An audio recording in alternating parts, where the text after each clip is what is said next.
사람이 하면은 처음에는 잘 되는 것 같아도 나중에는 망가집니다. 그러나 하나님이 하시면 처음에는 어설픈 것 같아도 나중에는 잘 됩니다. 바울이란 사람이 이제 로마로 호송될 때 이름은 죄수였습니다. 똑똑하고 잘난 사람이라도 복음을 증거하다가 재판을 받게 되는데 이 계속 재판이 딜레이 되면서 어디까지 가냐면 로마 가이사 황제에게까지 가서 재판을 받게 됐습니다. 그러면 이제 로마까지 가야 되니까 이곳에서 배를 타고 갑니다. 배를 타고 갈 때 출발할 때 바울이 선장과 선주 자기를 호송하는 천부장에게 이렇게 말합니다. 하늘을 보니까 비바람이 올 것 같습니다. 지금 항해를 하는 건 위험하니까 기다렸다 가시지요. 바울이 그렇게 말했습니다.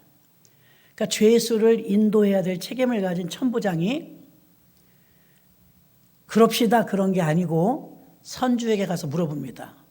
배가 풍랑을 만날 것 같습니까? 비바람이 올 것 같습니까? 아니, 하늘이 화창한데 무슨 소리예요? 괜찮아요. 선장에 갔으면 선장님, 이 배에 대해서는 당신이 제일 잘 아니까 이 배가 항해하는데 이상이 없겠습니까? 혹시 비바람이 오진 않습니까? 물었어요. 내가 선장 생활이 몇 년인데요. 괜찮아요. 전문가들이 괜찮다고 하니까 바울의 말을 이겼어요. 바울은 주의 종이고, 그러니까 천부장이 이렇게 야, 너 조금이라도 늦게 가서 재판받으려는 거 아니야? 자기 생각이 들어갔을 수도 있어요. 그리고 이제 항해를 시작했습니다. 웬걸 바울의 말처럼 잠시는 좀 해풍에 돛단 것처럼 순풍으로 갔습니다. 갑자기 비가 오기 시작하는 거예요. 태풍이 나기 시작하는 거예요. 배멀미 안 해본 사람은 모릅니다. 무진장합니다. 배가 막 뒤집어질 듯이 움직이니까 그게 성경에 보니까 14일을 그랬대요. 몇 시간도 아니고. 난 흔들리는 배 3시간 반 탔는데 미치겠더라고요. 근데 14일을 그러는데 이제 먹을 양식도 없는 거예요. 그러니까 이 배 안에 있는 모든 음식을 막 나눠서 먹고 있는데 바울이 왜 기도 안 하겠어요? 풍랑 앞에서 기도합니다. 하나님이 사인이 내려오죠. 바울아, 네가 가이사 앞에 서야 하겠고 너는 가이사 앞에 선다. 그리고 이 배에 탄 모든 사람도 너에게 맡긴다. 이렇게 말씀하셨어요. 아니, 누가 누굴 맡아요? 죄수인데. 그들이 이 사람을 맡아야죠. 호송되는 중인데. 배가 풍랑이 일고 바람이 불면서 죽을지 말지 모르니까 성경은 구원의 여망이 없는지라 이렇게 썼어요. 희망이 없는 거예요. 그때 흔들리는 배 안에서 바울이 말합니다. 여러분, 제 말을 들으시오. 간밤에 우리 하나님께서 저에게 말씀하셨습니다. 당신들 머리털어 하나도 상치 않을 것입니다. 한 섬에 걸린다고 했습니다. 우리는 무사히 로마까지 갑니다. 걱정하지 마십시오. 남아있는 음식을 드시고 정신을 차리십시오.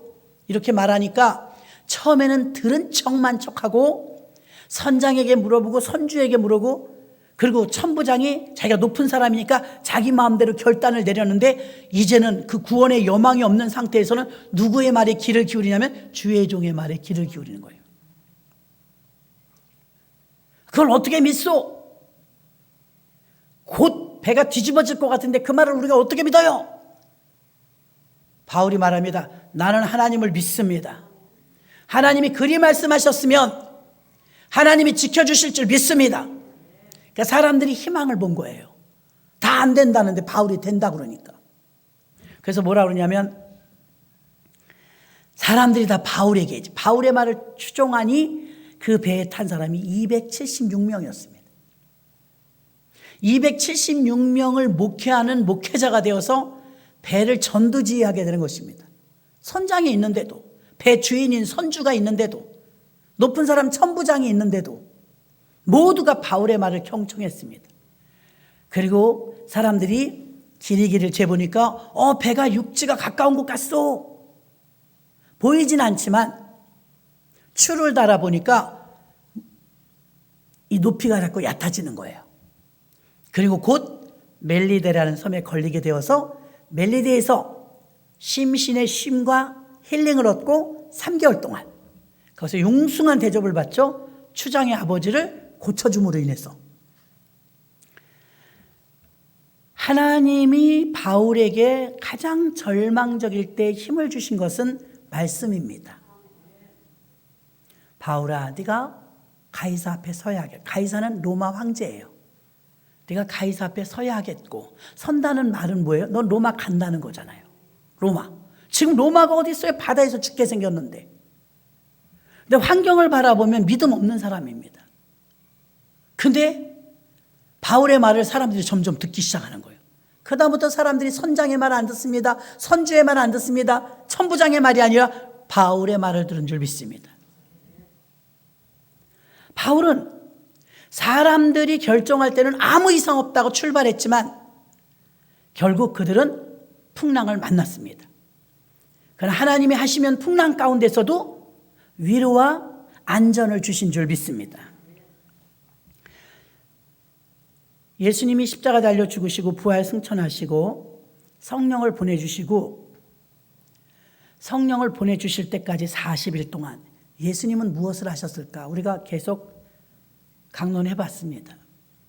그럼 예수님은 그 안에 천국 복음을 전파하셨고 바쁘니까 성령을 사모하라고 갈망하라고 알려주셨고 이제 예수님이 올라가시면 이 사역을 너희가 해야 된다.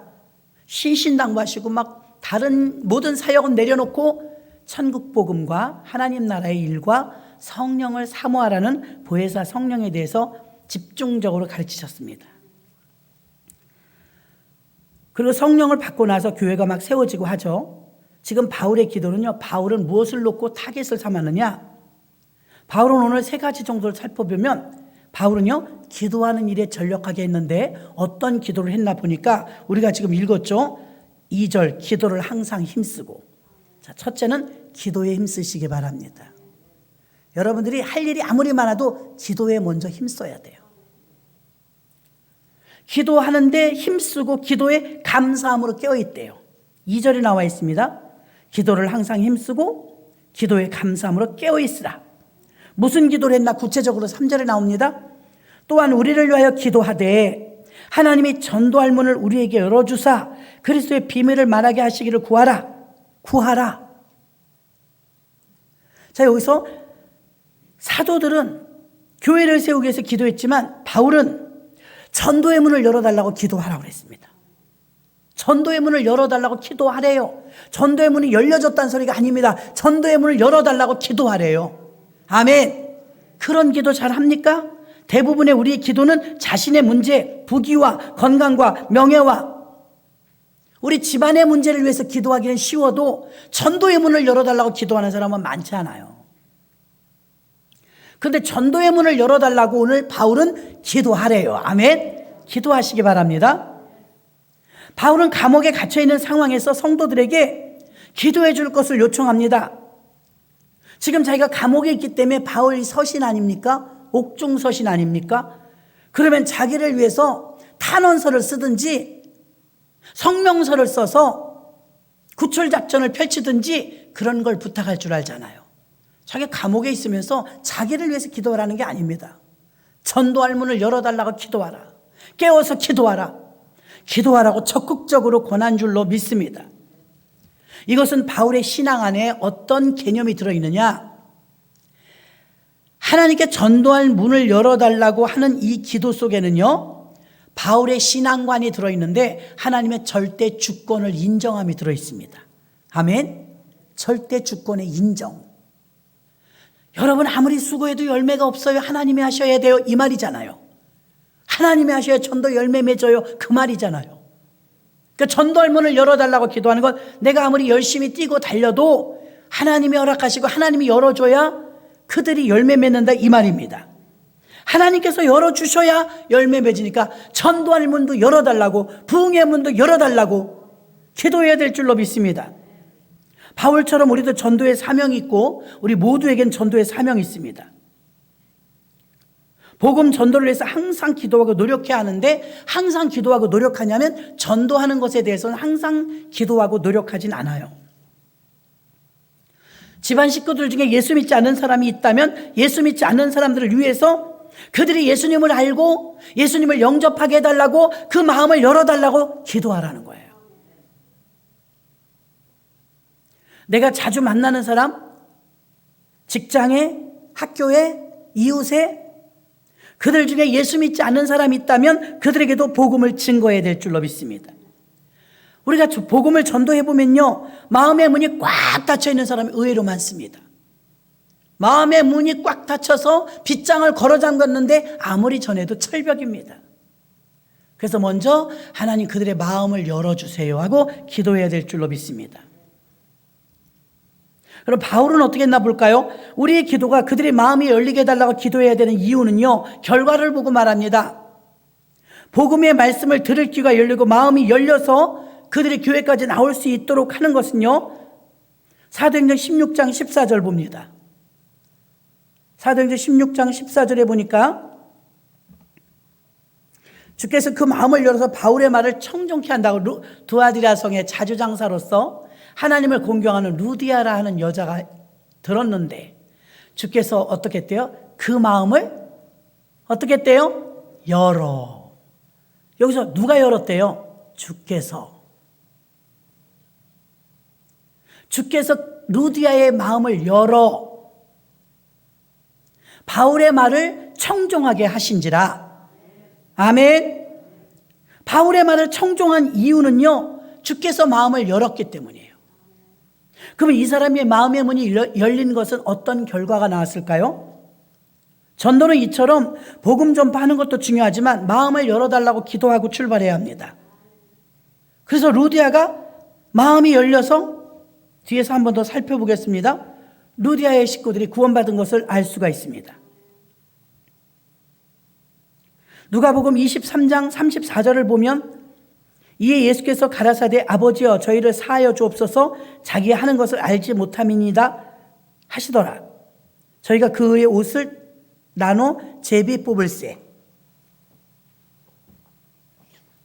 예수님이 십자가에 달려 죽으시면서 자기를 때리고 찌르는 자들을 위해 중보 기도하시는 장면이죠.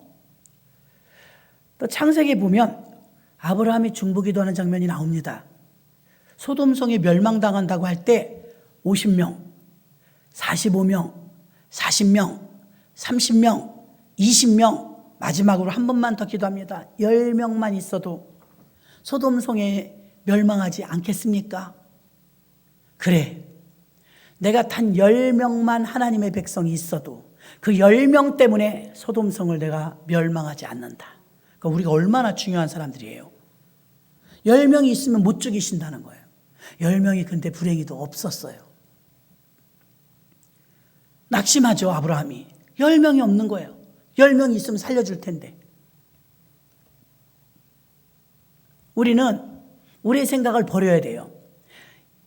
중보기도를 하는 아브라함 생각에 10명은 충분히 있을 줄 알았던 거예요. 50명을 말할 땐 그 정도는 된다는 소리입니다. 선거도 마찬가지예요. 선거도 다 개표해봐야 알아요. 창세기 19장 29절에 보니까 10명이 없어서 소돔성은 결국 분화구가 일어나듯이 옹기점처럼 치밀었더라. 이 말은 뭐냐? 화산이 폭발해서 망한 성이 소돔성이에요. 화산 폭발.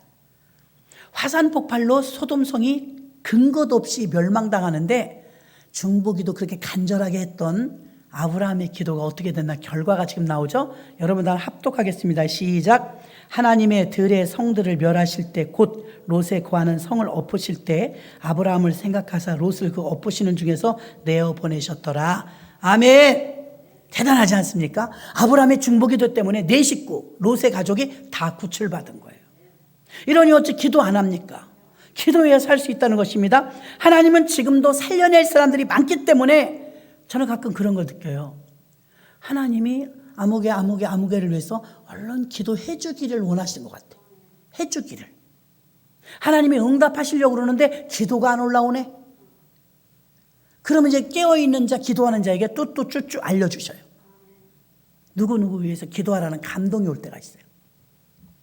지금도 하나님은 여러분을 통해서 살려낼 사람을 향해서 여러분이 기도하기를 기다리십니다. 정말이에요. 여러분의 기도가 올라와야 하나님이 일하십니다. 그래서 기도하라, 감사히 기도하라, 항상 힘써라. 기도를 힘써야 돼요. 어떤 분은 말합니다. 기도가 쉽다고 말해요. 입술만 달싹달싹 하면 된대요. 기도는 노동입니다. 기도는 노동이에요. 기도는 영적 전쟁입니다. 기도가 쉽지 않습니다. 얼마나 방해를 받는데요. 그래서 더욱 방해를 한다는 이유는 뭐예요? 그만큼 영권이 있다는 얘기예요. 그만큼 기도의 위력이 있다는 얘기예요. 그러니 아무리 반대가 있어도 기도는 힘써야 될 줄로 믿습니다. 그래서 이렇게 기도에 대해서 아주, 그것도 개인적인 어떤 안위를 위한 기도가 아니라 전도를 위한 기도, 전도할 문을 열어달라고, 교회 부흥의 문을 열어달라고 기도하라는 거예요. 하나님이 또 우리 교회를 향해서도 여러분이 그런 기도 하실 때까지 기다릴지도 모르죠. 야, 교회 부흥을 위해서 기도하라. 내가 응답해 주마. 아유, 가뭄처럼 비가 가뭄처럼, 비 안 오는 가뭄처럼 어떻게 이렇게 교회 부흥을 위해서 기도하는 사람이 없냐? 그럴지도 몰라요. 가물었어요. 자, 이렇게 기도에 대해서 사도들은 교회를 세울 때도 기도, 사람 영혼을 구원할 때도 기도, 영혼 구원에 이런 뜨거운 마음만 있다면 롯의 가정을 구출해낸 것처럼 예수님이 마지막 돌아가시면서도 내가 오늘 나와 함께 낙원에 있으리라, 한 영혼을 구원하고 가시잖아요. 예수님은 죽을 때까지 전도하셨어요. 두 번째는요, 하나님은 이 성령 받은 이후로 가정 세우는 사역을 하십니다. 가정. 사도행전 10장 1절로 5절 봅니다. 가이사랴에 고넬료라는 사람이 있으니 이탈리아대라는 군대의 백부장이라. 그가 경건하여, 2절 보세요. 2절. 그가 경건하여 온 집으로 더불어 하나님을 경외하며, 이 고넬료 집은 온 식구가 하나님을 경외하는 집이에요. 가정이 믿음 안에 세워지기를 얼마나 원하시는지 보세요. 이 사람은 이탈리아 사람이니까 이방인입니다.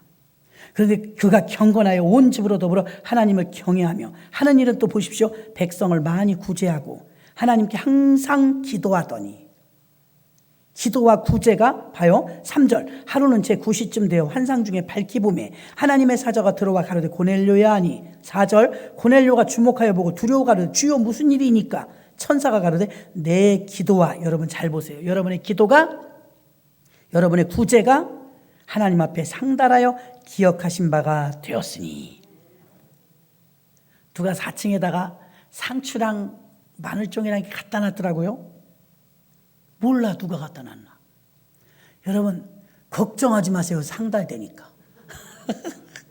저는 누가 갖다 놨는지 모르지만 농사진 것 같아요. 고넬료가 주목하여 내 기도와 구제가 하나님 앞에 상달하여, 상달했다는 거예요. 하나님이 받으셨다는 거예요. 하나님께 이 사실이 도착했다는 거예요. 기억하신 바가 되었으니 내가 지금 사람들을 욥바로 보내어 베드로라는 시몬을 청하라. 여기서 참고로 베드로하고 고넬료는 일면 상식도 없는 사람이에요. 전혀 모르는 사람들이에요. 그런데 누가 조인을 해줬어요? 하나님이, 성령님이. 고넬료가 평상시 이방인이긴 하지만 믿음이 너무 예쁜 거예요. 구제하고 선교하고 기도하고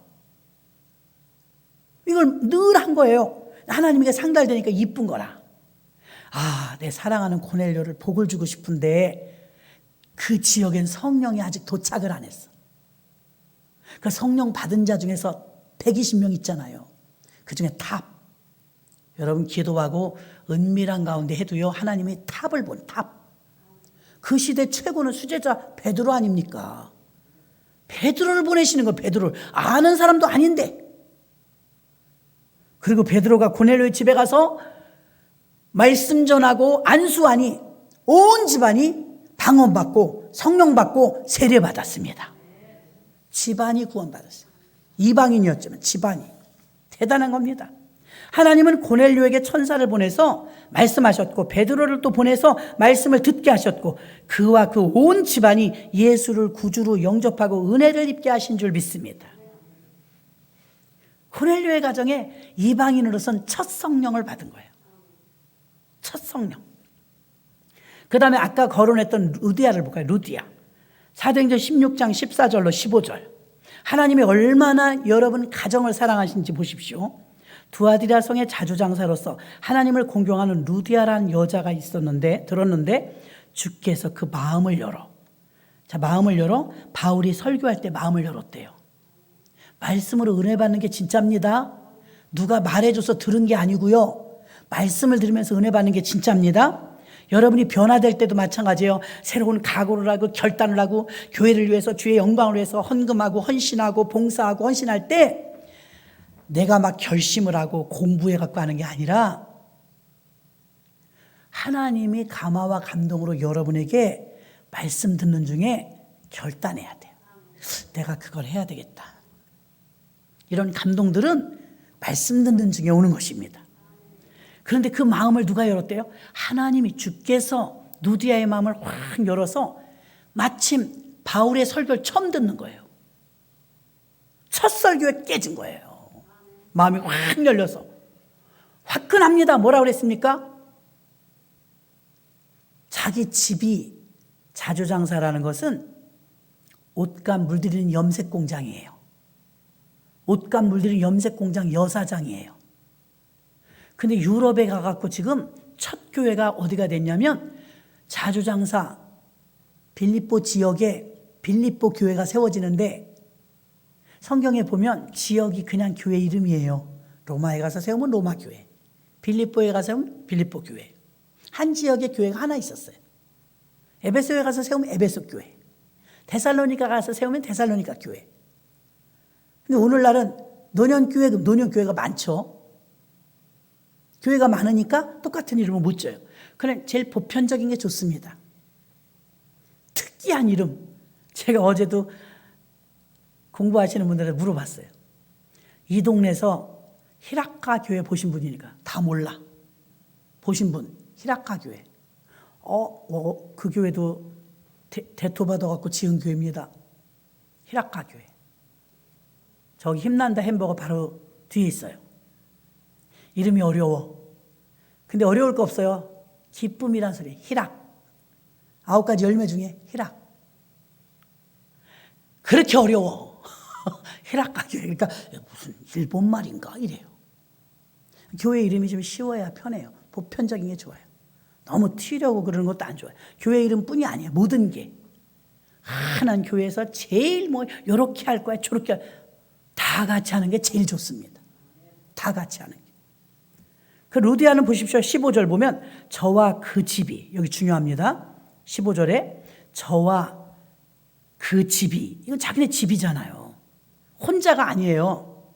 루디아뿐만이 아니라 루디아와 그 집이 다 뭘 받아요? 세례를 받고 우리에게 청하여 가라되 만일 나를 주 믿는 자로 알거든 내 집에 들어와 유하라. 이렇게 해서 강권하여 여기서 묵으십시오. 순회 전도자니까 선교사잖아요. 여기서 묵으십시오. 그러니까 묵었어요, 바울이. 근데 그 자리가 교회가 된 거예요. 옷감 장사하던 그 가게 터를 하나님께 드린 거예요. 그러니까 거기가 교회가 돼. 빌립보 교회가 된 거예요. 유럽의 최초의 교회. 유럽입니다. 유럽의 최초의 교회. 루디아의 집. 그게 빌립보 교회. 이때 2년이 돼갖고요. 사도 바울이 옥중서신 쓰고 막 성경을 13권이나 쓰잖아요. 신약 성경을. 근데 무진장 고생했어요. 물질적으로도 어렵고 그냥 툭하면 감옥에 가고 매 맞고.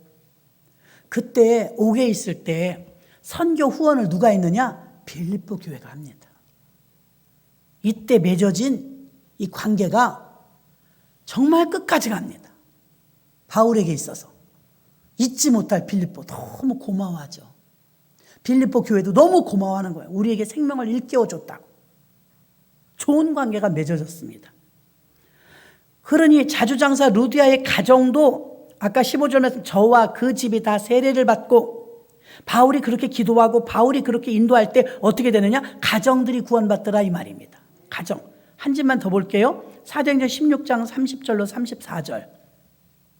빌립보 감옥에서 옥토가 움직이고 빌립보 감옥에 갇혔을 때 옥문이 열렸을 때 도망가지 않았죠?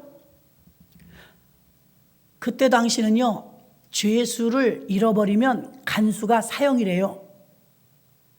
근데 옥토가 움직여서 지진이 나니까 이게 세상에 감옥이 오픈돼 버렸잖아요. 간수 생각에 자다 말고 깜짝 놀랐는데 문이 다 개방돼 버렸네. 그러니까 우리 같으면 도망가요, 안 가요? 도망가죠. 그러니까 죄수가 도망간 줄 아는 거예요. 당연히 도망갔겠지. 문이 열렸으니까. 그래서 칼을 들고 자결하려고 그랬어요. 어차피 사형당하느니, 죄수 놓쳤다고 사형당하느니 내가 여기서 죽어버리자. 칼 가지고 자살하려고 그러는데 바울과 실라가 안 움직이고 있었어요. 여보시오, 우리가 그저 있어. 깜짝 놀라는 거예요. 옥토가 이렇게 움직이니까 어떻게 돼요? 먼지가 좀 많았겠죠. 분진 같은 거. 여보시오, 칼을 거두시오. 우리가 거저 있어. 깜짝 놀란 거. 다른 사람 같으면 벌써 도망갔을 텐데 자기 살으려고 물어봅니다. 어짜요 당신은 도망가지 않았습니까? 사람이 뭘 알아야 돼요.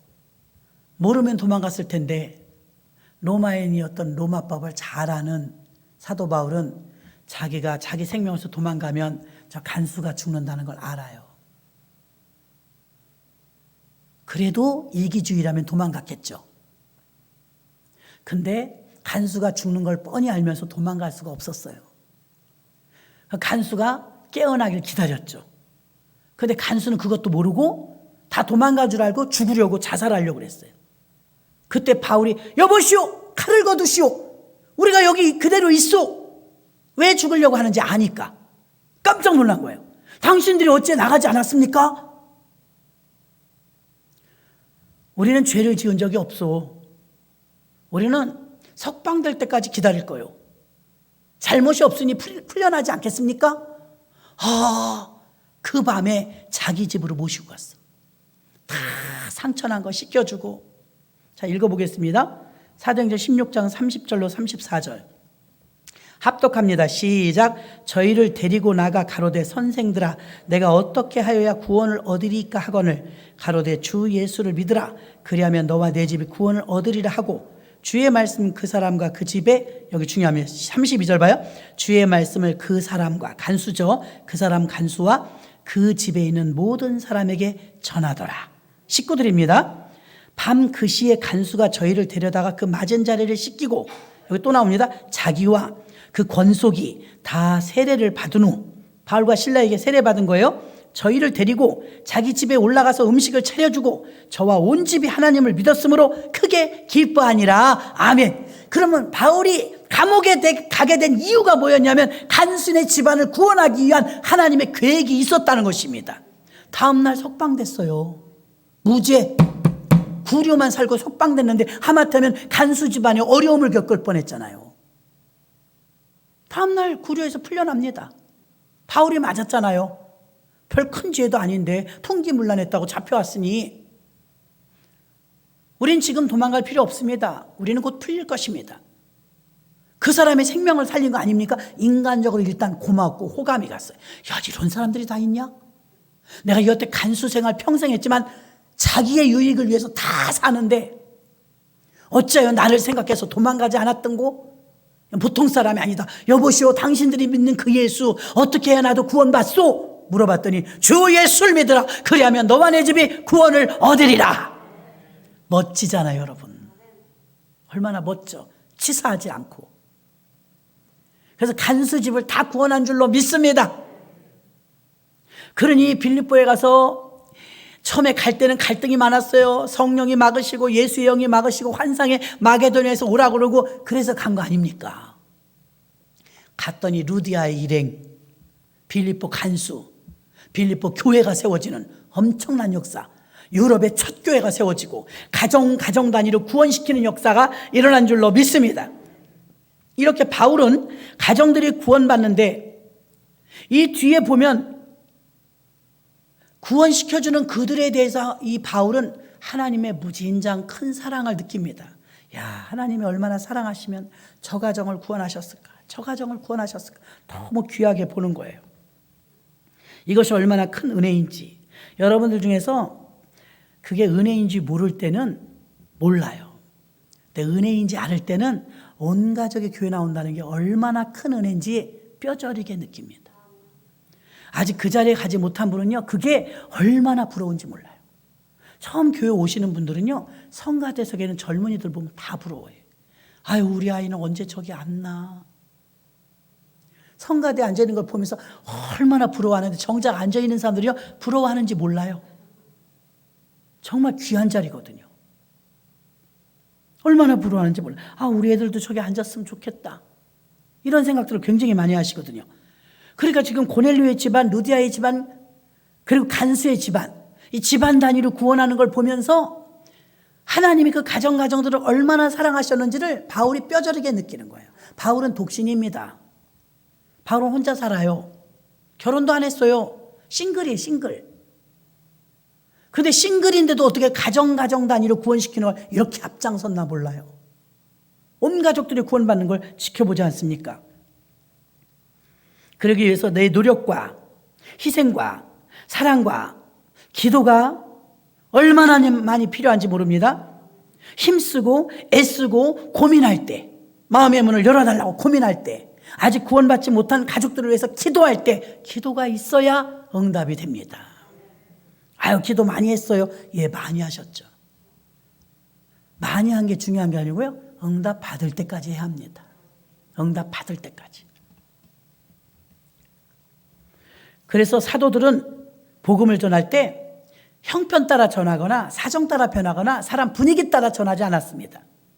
원칙적인 복음을 전했어요. 저도 이 참 닮아가려고 무지 노력합니다. 사도행전의 사도들은요, 가식이 없어요. 원 메시지예요. 그냥 주님이 지금 형편과 사정이 이 말씀이 안 맞는데 그래도 전해요. 이해가 좀 안 되는데 그래도 전해요. 왜? 하나님의 의도를 아니. 하나님의 의도는 가정이 구원받는 것이며 하나님의 의도는 영혼이 구원받는 거예요. 그 의도만 맞으면 자기가 이해가 좀 안 돼도 선포했어요. 주 예수를 믿으라, 그리하면 너와 내 집이 구원을 얻으리라. 이 말을 할 때까지는 그 집 식구들이 아직 구원받지 않았다니까요. 허공에 때리는 것 같았다니까요. 절망스럽잖아요. 간수 하나 만난 거예요, 간수. 그 집안 식구들이 얼마나 완악한지, 예수 믿는 걸 반대하는지 아직 파악이 안 됐다고요. 근데 선포합니다. 주 예수를 믿으라, 그리하면 너와 내 집이 구원을 얻으리라. 형편에 맞지 않는 말이에요. 근데 하나님의 의도를 아니까, 하나님은 가족 다 구원하는 걸 원하는 걸 아니까 거침없이 전한 줄 믿습니다. 사도행전의 사도들의 이 모습을 우리가 배워야 되는 거예요. 형편 따라 사정 따라. 어느 목사님이 그래요. 그 목사님이 여자분인데 이혼하셨어. 흔한 일은 아니지만 요즘 세상에는 그렇게 희귀한 일도 아닙니다. 근데 이 목사님이 잘 나가시다가 이혼 얘기만 나오면 자꾸 합리화시켜. 어쩔 수 없이.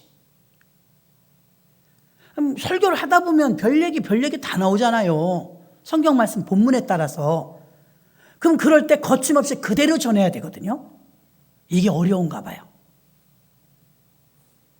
그대로 전해야 되는데 이혼한 것의 그 타당성과 합리성을 막 찾아서 다 전해요. 그럼 듣는 사람 어떻게 하라는 거야? 메시지가 분명하지가 않은 거예요. 사정에 따라서는 해도 된다고 들리는 거예요. 왜? 당신이 이혼을 했으니까. 자기를 버려야 돼요. 강단에서도. 예전에 저는 그런 비유를 가끔 했어요. 목사님, 나는 전도를 못할 것 같아요. 왜요? 우리 애들도 안 나오고 남편도 안 나오는데 내가 어떻게 전도를 해요? 여기 걸리지 마세요. 여기 걸리는 사람들 많아요. 아니, 우리 식구도 안 나오는데 어떻게 남한테 전도한다고 하겠어요? 그거 넘어서야 됩니다.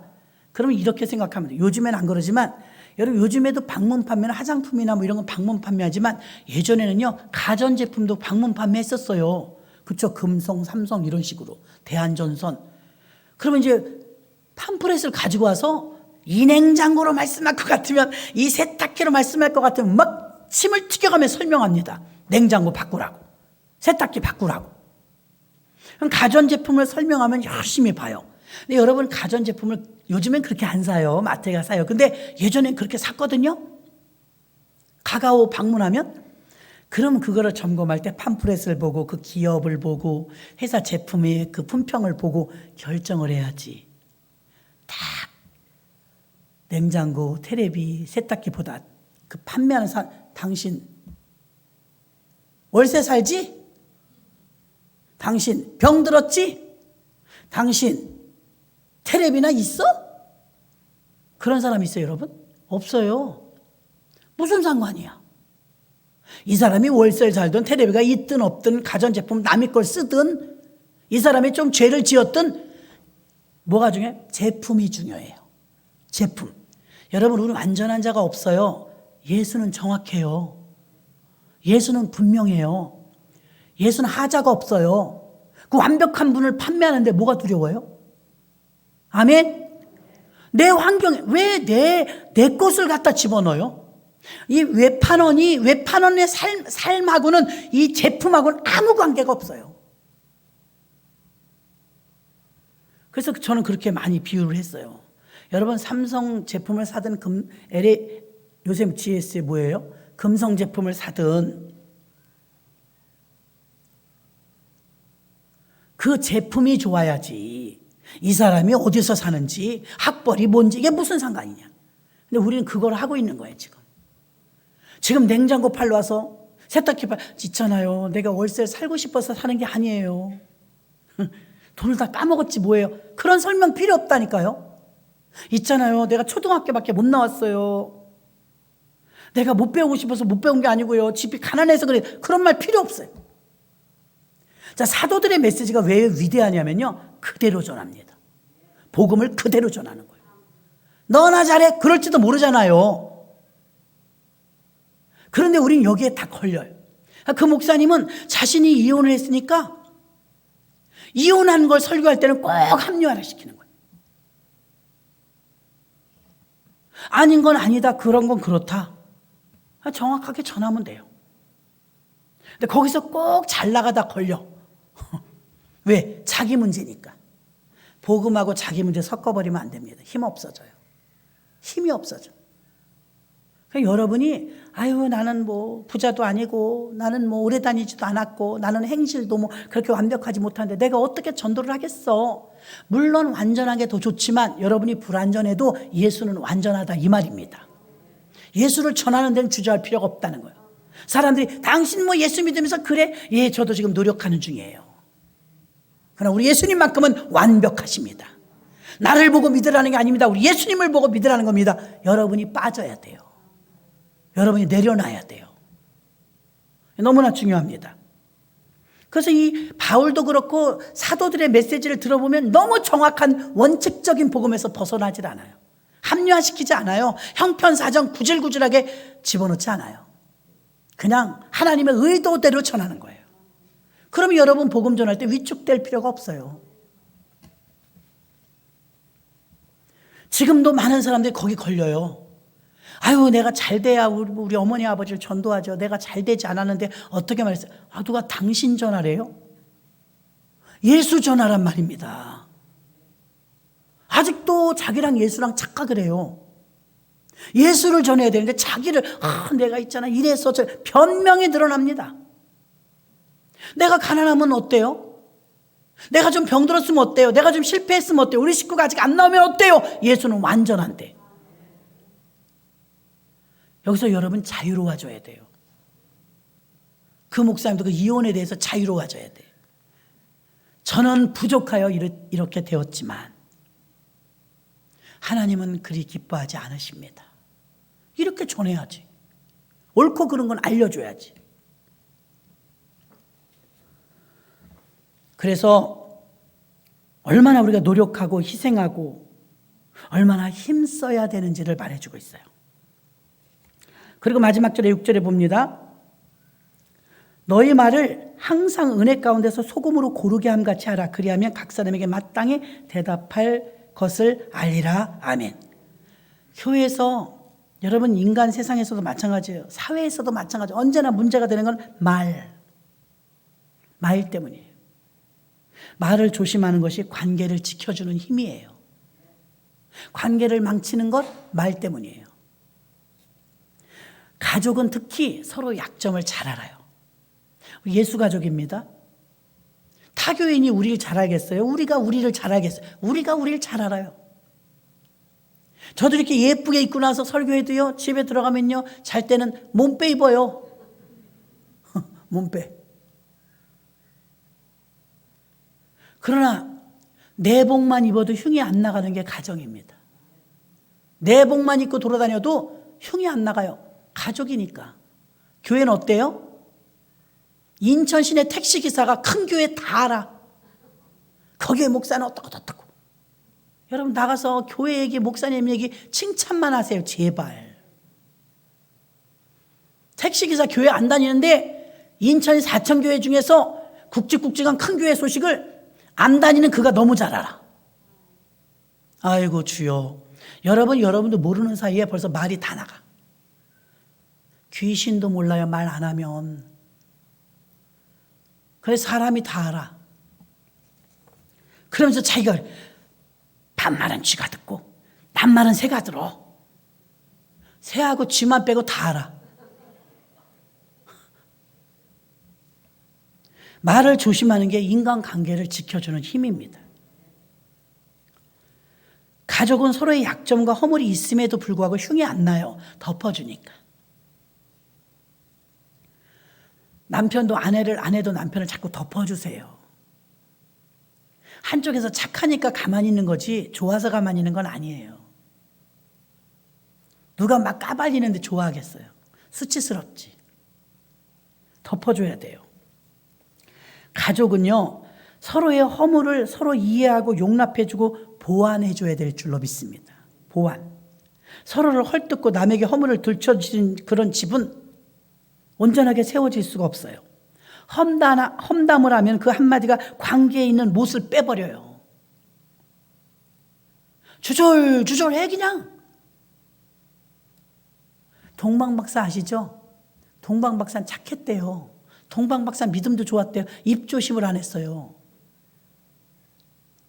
헤롯의 궁궐에 가서 이 베들레헴에서 왕이 탄생했는데 어디 있습니까? 다 알려줬네. 방송에 대고. 그러니까 얼굴은 딱 가면을 깔고 그런 분이 어디 있습니까? 속으로는 괘씸한 어디서 반역이 일어나고 있는 거야. 내가 왕인데 우리 집안의 후궁들까지 임신한 사람이 없는데 어디서 아기가 태어났다는 말이야. 그러면서 가면을 깔고 말합니다. 동방박사들이요. 어디서 태어난지 얼른 내게 와서 알려주시오. 나도 가서 경배하겠소. 아 그래요 알겠습니다. 아 이게요 천년 만년에 하나 날까 말까 그런 왕이 탄생하는 거예요. 저런 별은요 제가 천문학을 전공했는데요 저렇게 큰 별이 뜰 때는요 위대한 지도자가 태어나는 거예요. 물어보지도 않았는데 다 말해줘. 간 다음에 여봐라. 예. 당장 체포하러 갈 각오를 하라. 예. 동방박사가 안 오는데요. 하도 답답하니까 천사가 헤롯의 궁궐에 들리지 말고 가거라 그랬어. 꿈에 지시하심을 받았다고 했어. 헤롯의 궁궐에 가지 마라. 헤롯의 궁궐에 가지 않았어요.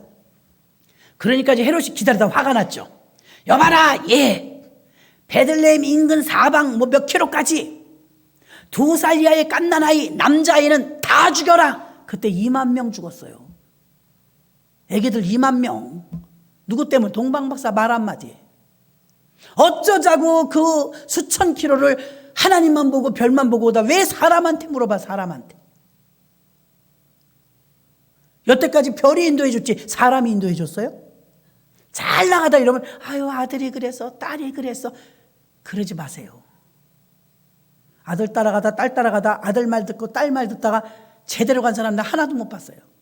왜? 아니 예수님 말씀 따라가야죠. 말씀 따라. 에베소서 4장 29절 보니까 무릇 더러운 말은 입 밖에도 내지 말고 오직 덕을 세우는 데 소용대로 선한 말을 하여 듣는 자들에게 은혜가 끼치게 하라. 아멘. 은혜가 끼쳐야 돼요. 더러운 말은 입 밖에도 내지 말아야 돼. 아무한테도 말하지 마. 그래. 그 사람도 또 다른 사람한테 그렇게 말해. 아무한테도 말하지 마. 너만 하는 거야. 말 한마디는 관계를 끊어요. 여러분 난 여기서 그렇게 큰 나쁜 마음 가지고 말하지 않았는데도 전해주는 사람이 나쁘게 전하면 또 나쁘게 돼요. 절대로 더 붙지 줄어들지 않아요. 정말 궁금하면 직접 물어봐요. 서로 칭찬하고 서로 감싸주고 교회를 세우고 가정을 세우려면 말을 조심해야 되는 거예요. 말은 관계를 잇기도 하고 관계를 끊기도 하기 때문입니다.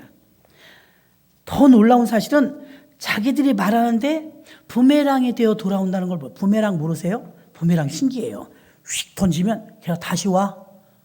퓨 나한테 와. 나한테. 부메랑은. 마태복음 7장 1절로 4절. 비판받지 아니하려거든 비판하지 말라. 여러분 중에 누가 비판하잖아요. 비판할 만해서 했을 거예요. 그 사람 비판 받을 만해요. 누군가 나도 비판하고 있다는 걸 알아야 돼요. 우리는 서로 우리가 모르는 사이에 가해자가 되었다, 피해자가 되었다 그래요. 근데 자기 속으로 무슨 생각? 나는 그런 말 들을 일 한 적이 없어. 모르는 거예요. 자기가 모르는 거예요. 여기 써 있잖아요. 비판을 받지 않으려면 비판하지 마라. 왜냐하면 너희의 비판하는 그 비판을 너희가 비판을 받을 것이요 너희의 헤아리는 그 헤아림을 너희가 헤아림을 받을 것이니라. 어찌 형제의 눈 속엔 티는 잘 보면서 네 눈 속엔 들보는 깨닫지 못하느냐. 보라 내 눈 속에 들보가 있는데 어찌하여 형제에게 말하기를 내 눈 속에 티가 있다고 빼라고 하겠느냐. 자기는 이만한 기둥이 들었는데 너 거기 눈에 티 있다. 얼마나 웃겨요. 자기는 이만한 게 들었는데. 소금을 뿌리듯 고르게 하라. 말을 예쁘게 하라는 거예요. 예쁘게. 똑같은 말이라도 틀리더라고요. 정말 틀려요. 그 경상도는 가다. 그래. 그 뭔지 알아요? 충청도 말로 젓가락을 뭐라고 하는지 아세요? 저범. 어디 갔더니 저범 갖고 와 그래요.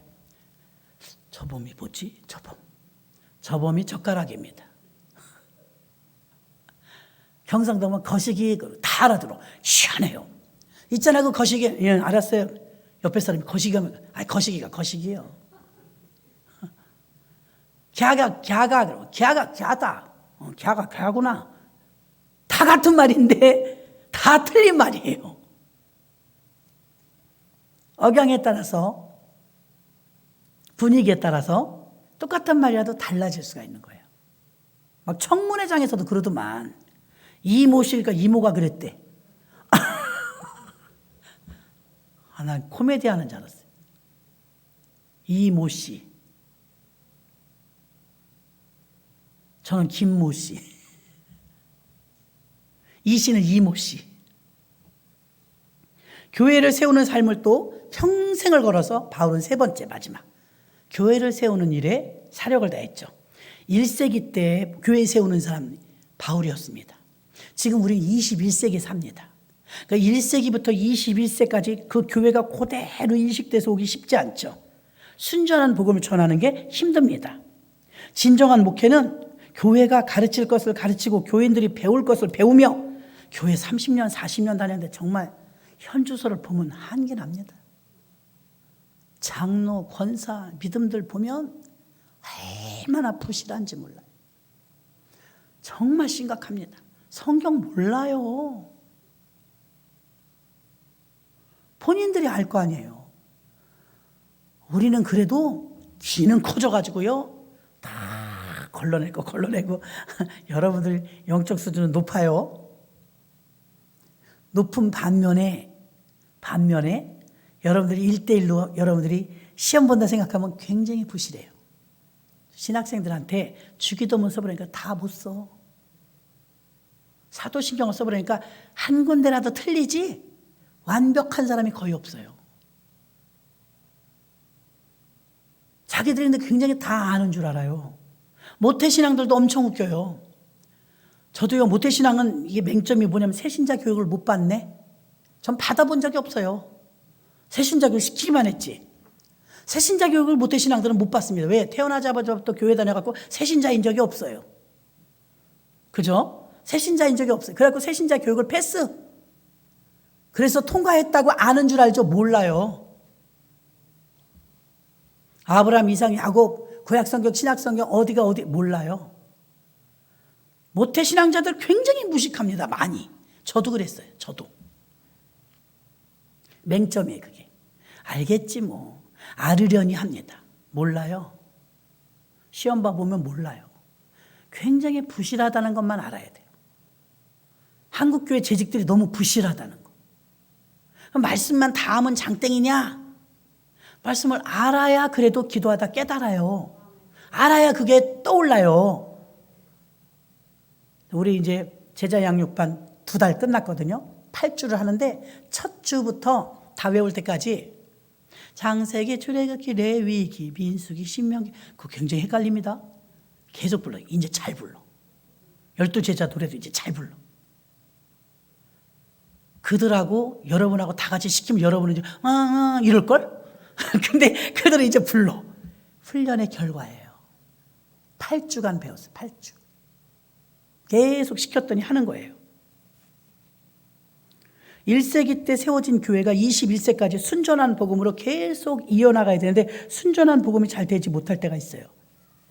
그래서 교회는 가르칠 건 가르쳐야 되고 공부하는 곳은 아니지만 예수 잘 믿으려고 깨닫는 거예요. 잘 믿으려고 배우는 거예요. 목사님이든 장로님이든 핵심 인물들이 교회를 세우기 위하여서 하나님 뜻에 거역한다면 철저하게 회개하고 기본부터 가르치고 기본부터 다시 배워야 해요. 옛날에 보면 CM송 있잖아요. 뭐 하늘에서 별을 따다 하늘에서 달을 따다 두 손에 담아드려요 오란시. 난 한 번도 배워본 적이 없어요. 근데 하는 거 해보니까 나오잖아요. 12시에 만나요 브라보콘. 난 배워본 적이 없어요. 근데 다 외우잖아요 지금. 난 배운 적도 없는데. 무한 반복. 그렇죠? 무한 반복의 힘이에요. 우리나라에 글씨도 모르는 할머니들이요 IMF를 다 알아. 영어를. IMF 영어잖아요. 코로나 이거 다 영어잖아요. 무한 반복 하도 들으니까. 그래서 여러분들이 교회를 계속 나오시다 보면요 하나님 말씀을 달달달달달달 내 것 떼야 돼요. 내 것 떼야 돼. 그래서 좀 그래도 어느 정도는 여러분이 알아야지. 성경이 우리 손에서 빼앗기는 날이 있다고 생각하셔야 돼요. 공산국가들은 뺏기잖아요. 성경을 우리에게 뺏겼을 때 여러분 여기 있어야 돼요. 여기에. 그래야 이기죠. 근데 성경이 없으면 꼼짝 못해요. 찾으려도 안 찾아. 여기만 봐. 영상만 봐. 요즘 한국 교회들은요 안 찾아요. 뭐로 찾아. 다 보여주는데. 오래 걸리니까 편리상 해주긴 하지만 우리 옛날엔 끝까지 찾아서 빨간 색연필로 줄 그으라고 그래요. 아유 힘들게 배웠어요. 우리들은요. 빨간 줄 치라고 그러고. 사도행전 교회가 무섭게 수천 명이 구원을 받고 사도들의 말씀이 막 파워가 넘쳐나고 교회가 막 엄청나게 부흥했지만 그 반면에 무서운 것도 있었어요. 교회가 왜 무서우냐? 아나니아 삽비라가 죽었네. 저기 도척에 경기도 광주에 그쪽에 어느 교회가 IMF 바로 직전에 교회가 조그마하대요. 한 교회 7명이 암으로 죽었대. 같은 달에. 어떨 것 같아요 여러분? 뭐 암 걸릴 수 있는 것이 3명에 하나 걸린다는데 근데 교회에서 7명이 암으로 그 해에 죽으니까 완전 찬물을 끼얹은 것처럼 교회 분위기가 다운. 목사님이 일어설 힘이 없더래요. 기가 막히더라고요. 사모님이 막 와서 얘기를 해주는 거예요. 우리들한테. 우리 공감이 되는 거야. 그런 일은 정말 힘들겠다. 한 교회에서. 그러니까 팀 켈러 목사님이 어떻게 위대하냐면 9.11 테러 사건으로 그 뉴욕시에 있는 모든 자기네 교회가 뉴욕에 있었으니까 리디머 교회가 한 집도 안 펴놓고 피해를 다 입었더래요. 9.11 테러로 3,000명이 죽었잖아요. 전부 초상집이야. 교인들 집이. 감당할 수 있겠어요 여러분? 무섭죠. 그 가깝게는 이제 저기 광주에서 들은 일곱 집이 한 달에 교회에서 암으로 다 죽었대. 목사님이 막 힘을 잃는 거야. 너무 막 완전 다운돼 버려갖고 일어설 힘이 없는 거예요. 아나니아 삽비란 건강한 젊은 부부였습니다. 갑자기 이 교회 찬물을 끼얹듯 둘이 죽었네? 생떼 같은 사람이. 이거 그 교회 힘듭니다. 이런 일이 생겼다 그러면. 그런데 딱 그 일이 생겼는데 어떻게 받아들이느냐? 하나님은 정말 두렵구나. 하나님 두려워. 예전에 교회에서 술주정뱅이가 교회 와서 많이 행패를 놓는 거야. 유리창 깨트리고 막 교회 와서 목사 나오라 그러고, 심지어는 이제 술에 취해갖고 극도로 화가 나갖고 지붕에 올라가서 십자가를 부러뜨렸어. 사람들이 막 두려워갖고, 저 사람이 세상에 저 어떡하면 좋아, 저 십자가를.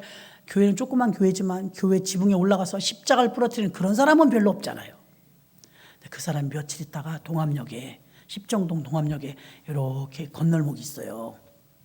기차 지나갈 때 내려갔다 올라갔다 차단기 있잖아요.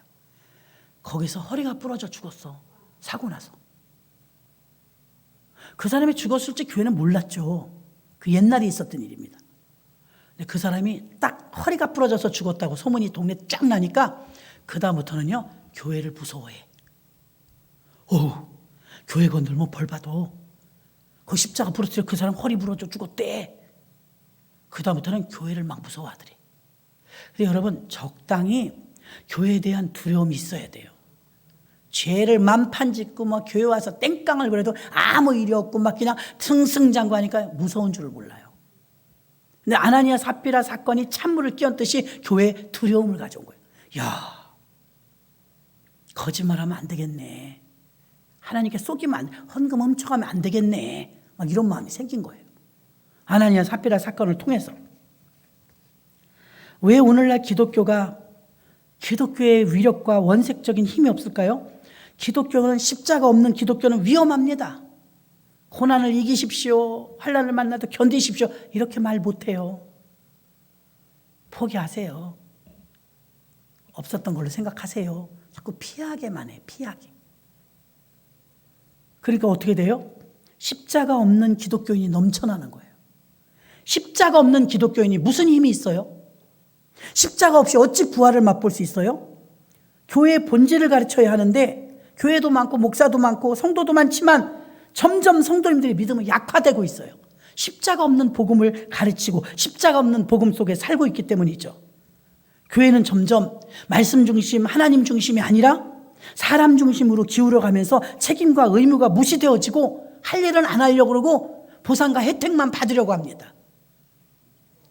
교회의 진정성에 대해서는 침묵하며 교회가 그냥 그럭저럭 희석되기로 전락하도록 내버려 둡니다. 사람들을 끌어모으는 세속화된 교회의 모습만 장황합니다. 교회는 하나님을 중심으로 하는 신앙의 질서를 가르치는 곳이고, 예수 그리스도에 대한, 이거 한마디 말하고 마치겠습니다. 사람들은 이렇게 말합니다. 교회가 바깥에 있는 외부인이 들어와서 편안한 분위기를 만들어야지. 이게 맞는 말 같아요. 교회가 문턱이 낮아져야 되니까 세상하고 비슷하게 꾸며놔야 너무 엄숙한 분위기, 정제된 분위기 속에 압도돼갖고 오고 싶지 않으니까 우리 안방처럼, 우리 거실처럼, 우리 응접실처럼 편안하게 만들면 오지 않을까? 의자 바꿔, 소파로. 다 바꿨잖아요. 그리고 그들이 오면 즐겁게 해주게 레포츠 교회, 침술 교회, 복지 교회, 뭐 항토방 교회, 뭐 많습니다. 대체의학 교회. 그건 교회의 본질이 아니에요. 교회에서는요, 영혼을 구원하고 예배하는 게 본질입니다. 근데 사람을 섬기는 거에 너무 치중하다 보니까, 구제하고 선교하고 섬기는 일이 더 앞서가다 보니까 하나님께 예배하고 하나님 찬양하는 게 더 뒤로 가버렸어요. 사람이 우선이 됐어요. 근데 정말 저는 그 이야기를 들으면서 정말 교회가 사람들이 좋아하는 분위기를 만들어 따라가야 할까? 근데 사람들은 그걸 원하지 않아요. 진짜 내면 깊숙이는 교회라도 가야 교회 분위기, 교회 엄숙함, 교회 거룩함, 교회 그 압도되는 어떤 장악력, 그런 게 있으면 내가 마음의 고향을 찾아오고 거기서 찬양을 들으면 눈물이 나고, 아니 오히려 세상에 있는 분위기로 따라가는 게 아니고 그들이 희귀할 정도로 희소성에 의한 교회는 이런 곳이야. 정통성을 보여줘야 그들이 그걸 더 원한다는 걸 알아야 돼요. 근데 그 따라가, 사람 따라가. 사람들이 이걸 좋아할 거야, 저걸 좋아할 거야. 저도 이게 조그만 교회들 이렇게 가보면요, 우리 성도님들 사는 가정에 거실만도 못한 데가 많아요. 교회라는데도 누가 오겠어요? 근데 교회가 그런 건물의 크기 이런 거로 뭐 규모로 보는 게 아니라 교회에 정말 살아있는 생명력만 있다면 교회가 경험되어질 줄로 믿습니다. 교회 들어오는데 눈물이 핑 돌고 찬송하려고 그러면 우리 교회는요 오시는 분들마다 기도가 잘 된대요.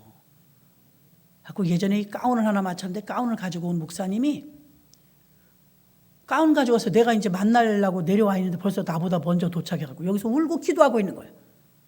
목사님 교회가 왜 우리 교회 처음 온 건데 교회가 오니까 이렇게 왜 이렇게 좋아요? 이렇게 눈물이 나요.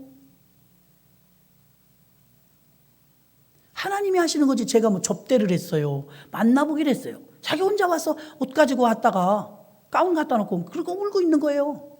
바로 여러분 앉은 그 자리에서. 난 그게 교회의 힘이라고 봅니다. 왜 사람들이 저 깊은 산속에 가서 자연 뭐 샤워해요?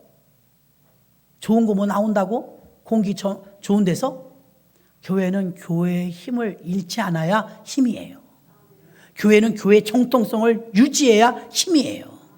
그래서 교회는 교회로서 어떤 자력의 힘이 있는데 어떤 자연에 가면 뭘 가식적인 게 그냥 내추럴이잖아요. 그냥 자연 속에서 그냥 건강해지는 거잖아요. 공기 마시고. 그래서 가는 거잖아요. 교회도 마찬가지라고 해요. 영적인 자연, 영적인 그 감각. 그 속에서 교회 안에서 치유가 일어나고 은혜 받고 회개가 일어나고 이곳에서 여러분들이 말씀 배워서 아멘하고 변화되고 그곳이 바로 여러분이 하나님이 원하시는 교회의 모습인 줄 믿습니다. 자꾸 세상을 따라가려고 하면 오히려 사람으로 치중된 교회가 되어버립니다. 말씀을 마치겠습니다. 바울은요 부활 이후에 기도하는 것과 천국 복음 전파와 가정과 교회를 세우는 일에 목숨을 걸었습니다. 가정과 교회와 그 일을 하기 위해서 전도의 문을 열어달라고 기도했다는 거예요. 전도의 문을 열어달라고 여러분도 기도하시기 바랍니다. 가정을 세우는 뜻에 쓰임받는 바울처럼 고넬료, 빌립보, 간수, 루디아의 가정이 전부 구원받았던 것처럼 가정이 세워지는 게 하나님의 뜻임을 아시길 바랍니다. 세 번째는 교회를 세우는데 원칙 있는 복음을 전해야 돼요. 형편 따라 전하는 게 아니고 사정 따라 전하는 게 아니라 원칙 있는 복음. 사도들의 메시지는 원칙 있는 복음을 전해서 교회가 부흥한 줄로 믿습니다. 우리도 더 잡티를 빼내야 됩니다. 우리도 더 여러분이 복음적인 사람이 된 사심을 빼내야 됩니다. 교회가 교회다도록 여러분이 직분에 상응하는 그 복음 전하는 자들이 되시기를 주의 이름으로 축원합니다.